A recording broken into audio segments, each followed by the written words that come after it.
Most transitions fail for one reason. It's not because the legal documents were wrong, but because the relationships were not done and looked after properly. So today we're going to talk about the relationship problem that technical advisors sometimes don't see. What they offer are not built to directly address and include the relationships and the dynamics between the people that are coming into the business and also transitioning out of the business.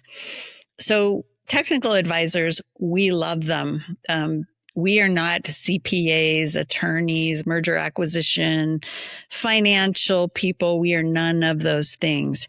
So, and in my career and doing this for over 30 years, I rely heavily on technical advisors. I love these people who are experts in their areas. They're awesome.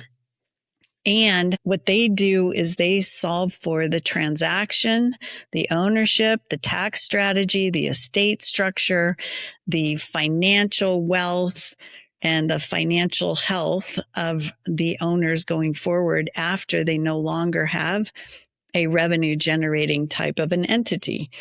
So those are all essential, but notice that they're all on the technical side. Their programs, they aren't built to solve for things like unspoken expectations, misaligned visions, old wounds that might resurface under pressure, and especially if money is involved. We all know how that works. It doesn't solve for successors who are doubting themselves. Are they good enough? Is this right for them? Or siblings that are comparing roles or thinking about fairness and equality. It doesn't solve for owners avoiding hard conversations because they're just not wanting to have them because they're no fun, or fear of disappointing somebody, or different interpretations of what it means to be included.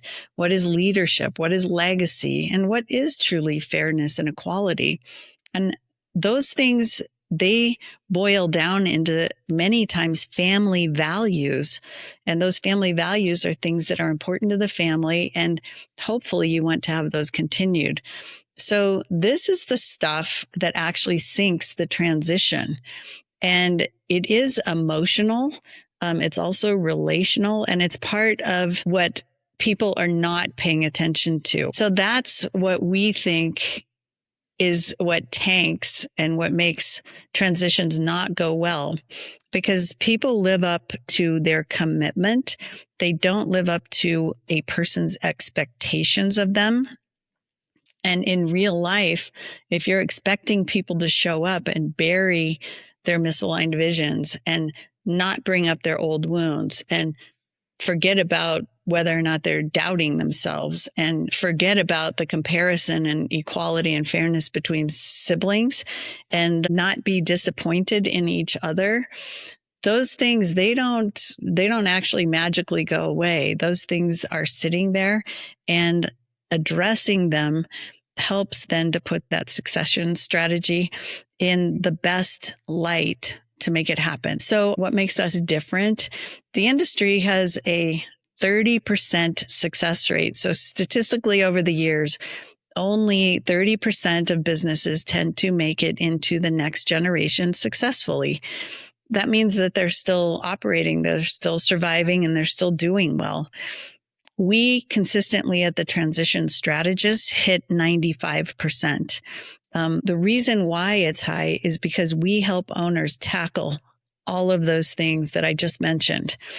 We don't start with the documents. We start with the people. And what we found is when we start with the people, the number of options going forward, they're more streamlined. So you can figure out, instead of the many options to choose from, you can say, oh, these 2 or 3, those are the right ones for us. Let's walk down those roads and see where they lead for us to get what we want as much as possible. So our entire process and framework, which is called evolve. So you're evolving from where you are today to where you want to be by design with intention. So our entire evolve process focuses on opening up communication early, clarifying your motivation across the generations. So who wants what in which generation? Identifying real concerns behind behaviors. They're hard to find, but when you're doing this kind of work, they're important to find. We help uncover strengths, fears, assumptions, align expectations through structured conversations, which is incredible. And we help build trust before the decisions are finalized, because if you can do that, then you have engagement. And as soon as you have engagement, then you have commitment. And as soon as you have commitment, you've got energy and excitement for people to move forward together. So we help you solve the human side first.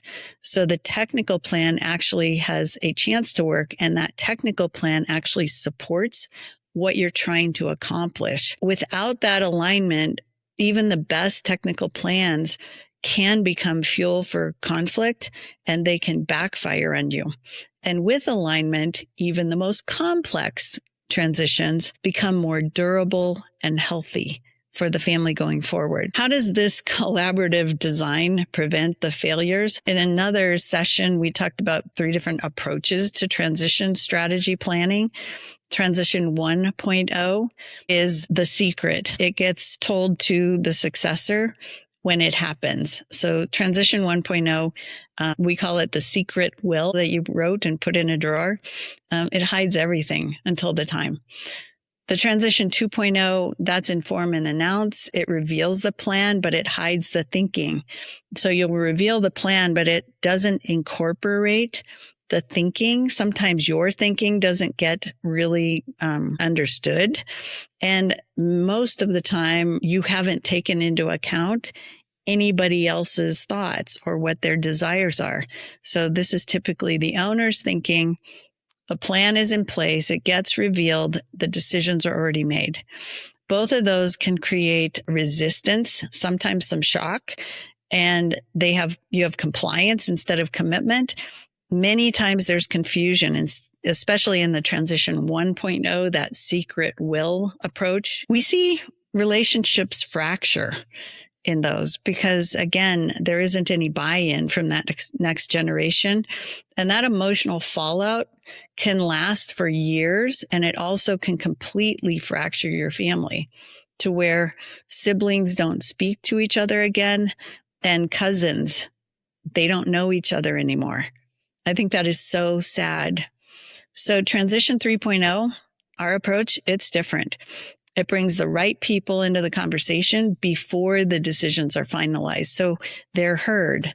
They still may not get their way, but they are heard and they understand the direction that is decided and why it gets decided. It's kind of cool. It's a collaborative design. It prevents failure by creating real buy-in instead of forced agreement, eliminating some assumptions because we all have them, surfacing any issues. When they're small, it's easy to address them. And if you're collaboratively designing the process, which may sound really difficult, and I'll tell you why it's not, but it's straightforward if you have the right tools around you to make that happen.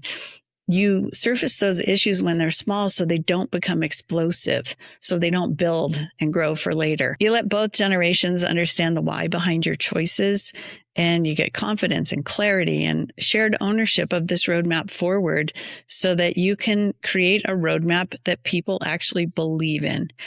So that's what makes transitions stick, is roadmaps that people believe in, journeys that they want to go on, and journeys that they understand will take a while to get through. This is not going to happen yesterday or today. It may not even happen for 10 years, might be longer, but everybody has input and understanding. So that's why your relationships stay intact.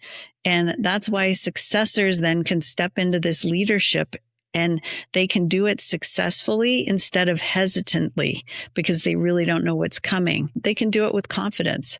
And it's also why people and owners feel at peace. They have peace of mind instead of the pressure, especially the pressure of keeping a secret and wondering if it's going to work, wondering what the feedback or what the fallout's going to be. That's no fun.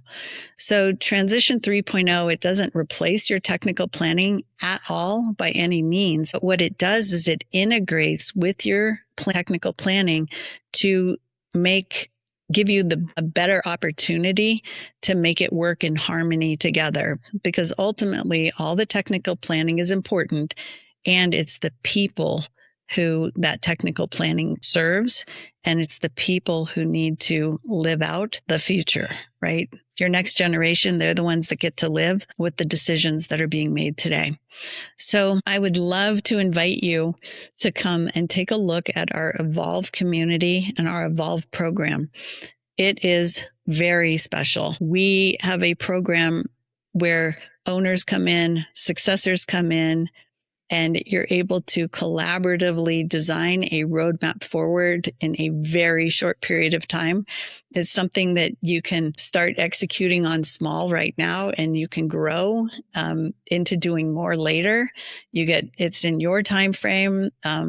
Based on what you want and what your vision is. We've worked hard over the 30 years to develop these tools that make it easy for you to bring others in and organize all of the desires so that you really understand the technical choices that you're making when you're doing your transition strategy. So I invite you to come in and take a look, and I hope to have an opportunity to say hi.